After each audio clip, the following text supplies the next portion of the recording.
So guys finally इतने दिनों के बाद तो रोड्स फैमिली ने अपना मुंह फाइनली खोल दिया सारी सिचुएशन के बाद, जहां कोडी की वाइफ ब्रांडी ने एक ट्वीट करते हुए कह दिया कि now a bitch got the black belt and Cody के भाई डस्टिन ने भी लिखा कर्मा इज अ बिच। अब ऑब्वियसली ये मैसेज टीम रॉकी के लिए ही था, जिसके थ्रू एक साइलेंट धमकी दे दी रोड्स फैमिली ने कि रेसलमेनिया में हम बदला लेने जरूर आएंगे एंड ट्रस्ट मी, जो भी रॉकी एंड रोमन ने किया इस मंडे नाइट रॉ में आपको श्योरली बदला लेना ही चाहिए। बट आप हमेशा की तरह वीडियो को एंड तक पूरा देखना, क्योंकि आज तो बहुत कुछ होने वाला है। एंड नाउ आप देख रहे हैं रेसलमैनिक्स एंड सब्सक्राइब करना तो बनता है। वेल लगता है ड्रू मैकिंटायर की गाड़ी फाइनली चल पड़ी है, क्योंकि उन्हें अब बहुत बड़ा पॉप मिलने वाला है भाई ऑडियंस की तरफ से। सारे गिले शिकवे मिट जाने वाले हैं, क्योंकि finally for the first time ever WWE उन्हीं के होम टाउन में ग्लासगो स्कॉटलैंड में एक क्लैश एट द कासल का पेपर व्यू करवाने वाली है, जो होगा 15 जून 2024 ओवो हाइड्रो स्टेडियम से। सैटरडे को ये शो होगा। अब देखो ये तो होना ही था, क्योंकि लास्ट टाइम कार्डिफ के रोड को डब्ल्यूडब्ल्यूई कैसे भूल सकती है। और हाँ, शो से पहले होने वाला स्मैकडाउन भी उसी जगह पर होगा।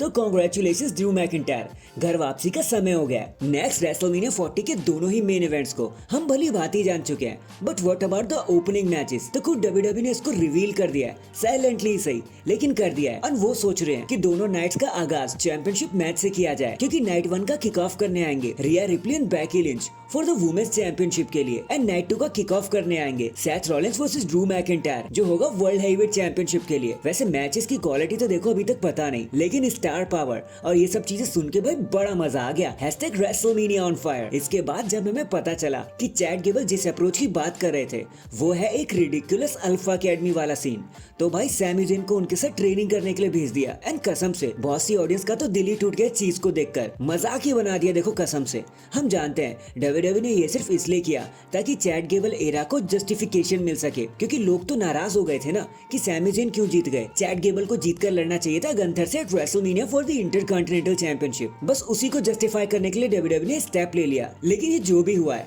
कसम से इतना दिमाग खराब हुआ ना कि मैं आपको बता नहीं सकता। Guys Sami Zayn is the star, उन्हें किसी की हेल्प की जरूरत नहीं है। और अगर यकीन ना हो तो रेसलमेनिया 39 का मेन इवेंट देख लो, या फिर बैटलग्राउंड 2016 को देख लो जब वो केविन ओवेंस के साथ लड़े थे, या फिर लास्ट ईयर का एलिमिनेशन चेंबर ही देख लो।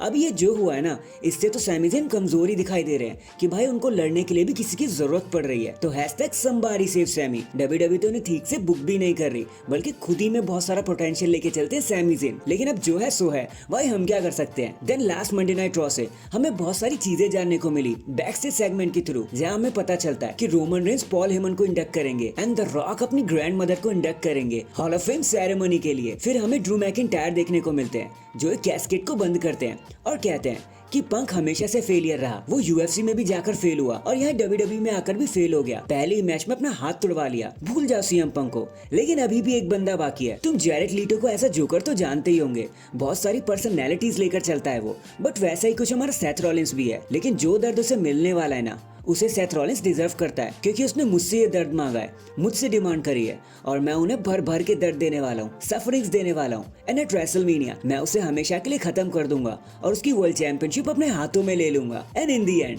जब कैथी केली सेथ रॉलिंस का इंटरव्यू ले रही होती है, तो वो उनसे पूछती हैं कि तुम्हें क्यों लड़ना है सोलो सिकोवा से, क्या सिर्फ रेसलमेनिया में ही लड़ना आपके लिए काफी नहीं है? तो सेथ रॉलिंस कहते हैं कि बेटा कुछ लड़ाइयाँ लेनी पड़ती हैं, आप नहीं समझोगे।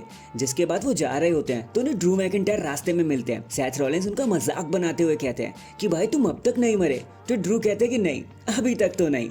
जिसके बाद सेथ रॉलिंस वहां से चले जाते हैं। So that is it guys, अभी के लिए तो बस इतना ही। आप मुझे बताना कि सैमी ज़ेन को सच में चैट गेबल की जरूरत है गंथर को हराने के लिए, कमेंट करके जरूर बताना। एंड चैनल पर नया है तो चैनल को जल्दी से लाइक एंड सब्सक्राइब कर दो। बाकी मैं मिलता हूँ आपसे किसी और अपडेट के साथ, तब तक के लिए अपना ख्याल रखें और खुश रहें।